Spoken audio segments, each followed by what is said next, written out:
Johnson vaccine affect the path to half? More than likely, yeah, but it's not going to be the end of the world. Thank God, because I couldn't handle an end of the world right now. Okay. 722. Let's go with Major Anton Uggan, and we have Dave De La Sola, Department of Labor Director, on right here on the link, which is brought to you by East West Rental, Calvo Enterprises, Carrier, IT&E, and Jack in the Box, where you get the $3 sauced and loaded curly fries. Never a bad time. 723. Good morning, Major Anton Uggan, Department of Corrections. Good morning, Chris and Sabrina. Good morning. Thank you for coming on. I know that we had asked Director Joe Carbolito to come on yesterday, but he was prepping for a Civil Service Commission hearing, and so we got you, Major, about this this policy that we kind of referenced in the beginning of the show. I want to read this memo to you guys. It's an internal memo from the Department of Corrections dated November 19th. Subject, it's from the Director, Joe Carbolito. Subject, COVID-19 additional preventive measures regarding arrest confinements. Effective immediately, acceptance of arrest confinements shall be restricted to only the following. 1. Violent crimes offenses, homicides, aggravated murder, and other felony crimes that may be considered by a reasonable person to be a public safety high-risk offense. 2. Family violence, mandated by statute. All other arrests that are nonviolent and a low risk to public safety shall be rejected. The HUB officer, what is HUB? That's for our hub intake section. Okay. Is currently experiencing the officer, the hub officer shall notify the arresting transport officer that due to COVID-19 crisis that DOC is currently experiencing, the officer must either change their booking status to book and release or consult with the AG's office on-call attorney for a change in status. This is to ensure that DOC is taking extra precautionary measures to avoid or minimize the risk of infection within our facilities. For strict compliance, Joseph S. Carbolito. I guess, Major, first question. So this is dated November 19th, but this policy, I believe, wasn't this in place even prior to November? No, well, maybe to some degree verbally. Again, around this particular time, Chris, we had that major outbreak in DOC. Right. This was around the first, second week of November. We got 117 inmates positive and about 70 staff were positive. So this came out around that time. Prior to this memo actually coming out, we were kind of working with GPD on who should be confined. Also at that time, we weren't able to test for COVID. Since this memo has come out, we have adjusted a little bit. For example, what you don't see here is warrant of arrest. We take those guys in for warrants, regardless of what the warrant is for. We made a few adjustments, but for the non-violent, we're still at that point denying their entry. If there are multiple charges, then we consult with the Attorney General's office on, who should be confined and, perhaps who should be booked and released. So there's been a few instances where we've got phone calls from the Attorney Generals on some cases, and a few may have made an exception where the director will go ahead and accept them. He's the only one that can make that decision, whether or not to accept the person or not. And again, at the time, COVID was pretty, there was a rampant outbreak in our vicinity. And since then, we have COVID testing now. We're a little bit better. So, this policy will be under review shortly, and, it may be rescinded. We're not sure yet. That was like 5 months ago, Major. Yes, sir. Yes, sir. Do you know why the director hasn't discussed rescinding this policy sooner? Again, Chris, we're still very cautious right now because our inmates have not been vaccinated, and we just don't want to have an outbreak again like last time. So we're taking it very cautiously. It's not to say that it won't be rescinded in the near future, but we're examining what's going on out in the community and again trying to keep the inmates safe as much as we possibly can. Yeah. Who's really upset about this? Well, I feel like the public is going to be upset. They probably just didn't know about it. But the Guam Police Department officers who are out there busting, and man, I was talking to some cops over the weekend. They're out there busting druggies who are stealing vehicles, and these are people who have done this before. They arrested a guy charged with multiple felonies relative to stealing cars and drugs. And these people are just being booked and released back out into the wild to cause more havoc. Yes, I understand. There may be a few of them that were not taken in due to this memo, but again, the whole intent was to protect the inmates of DOC. We made a few exceptions. There were a few that were originally on its face value. We would not have accepted them, but due to their history or other charges, they were accepted in lieu of the memo, but that's only under strict approval from the director. Does the AG have a say at all in this, or is it just the director? Well, the director ultimately is responsible for the care and custody of all the inmates in the OT. But, my understanding is he has spoken to a few of the Attorney General's office, attorneys from their office a few times. And that's why several exceptions were made based on the circumstances of the cases that were brought to DOC, of those brought to DOC. Do you guys have numbers on how many were not taken over at DOC?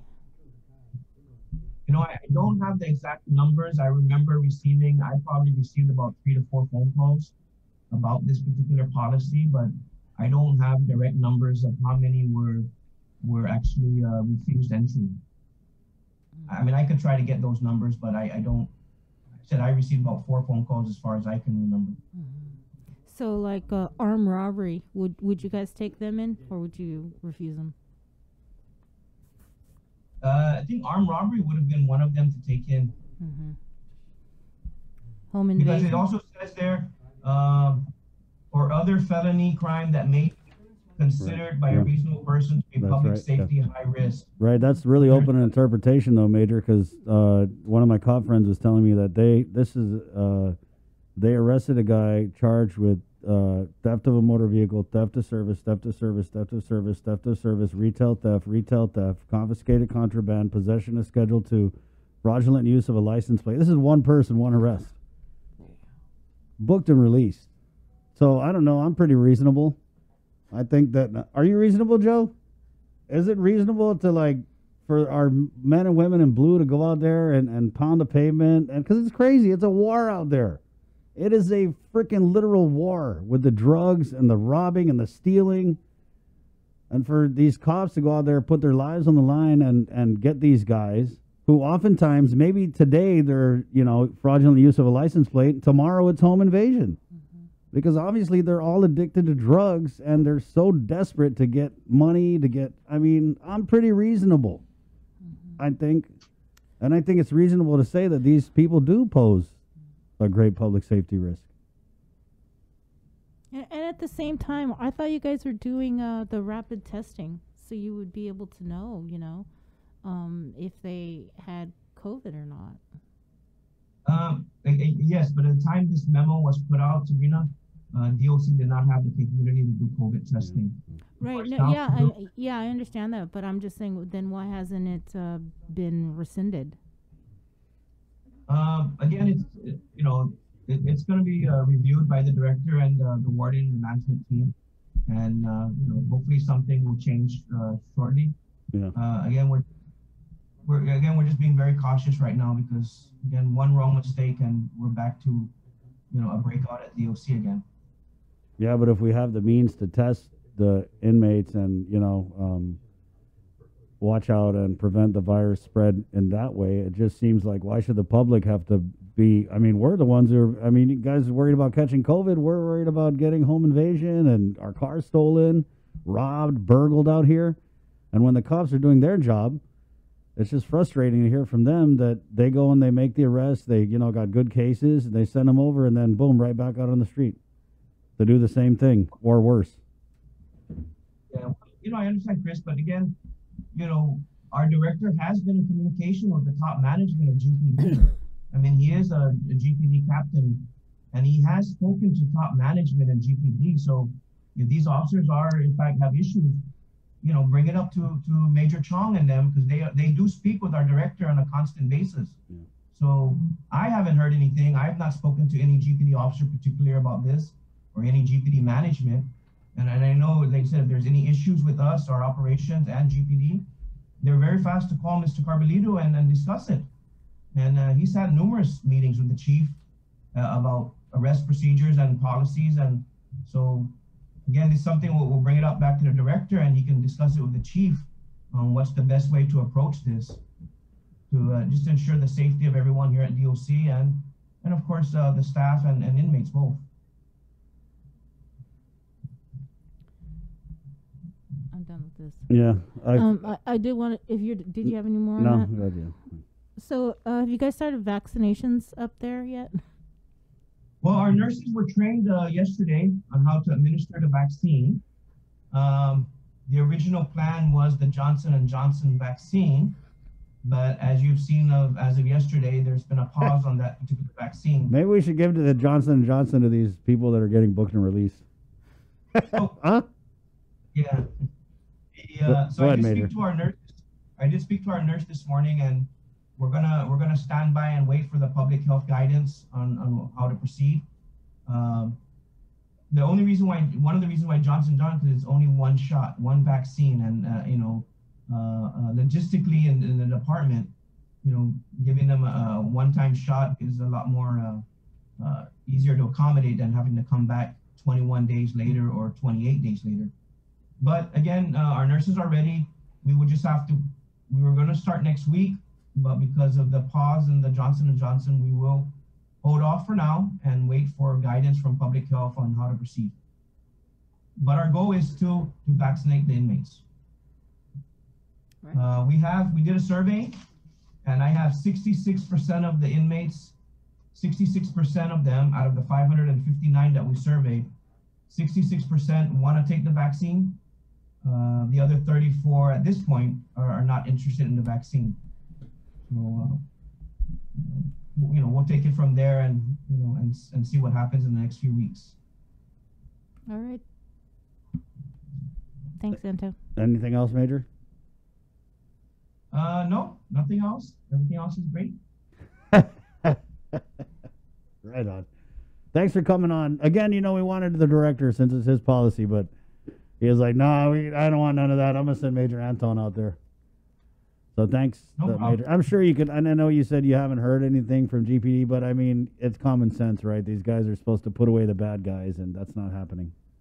Well, I will bring this up to, again, no GPD officers ever contacted me directly about this particular policy, but based on, our conversation this morning and what you told me, I will discuss this with the director, and, from there, he'll take it up with the chief of police on what will be the appropriate action.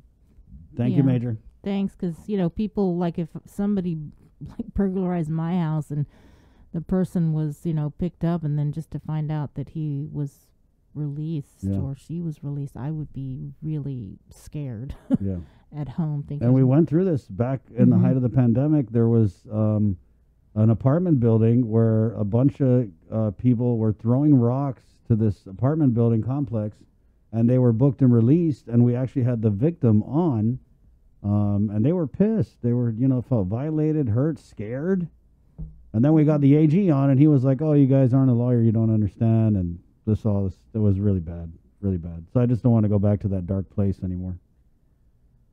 So appreciate it, Major. That's okay. Right on. Okay, take care.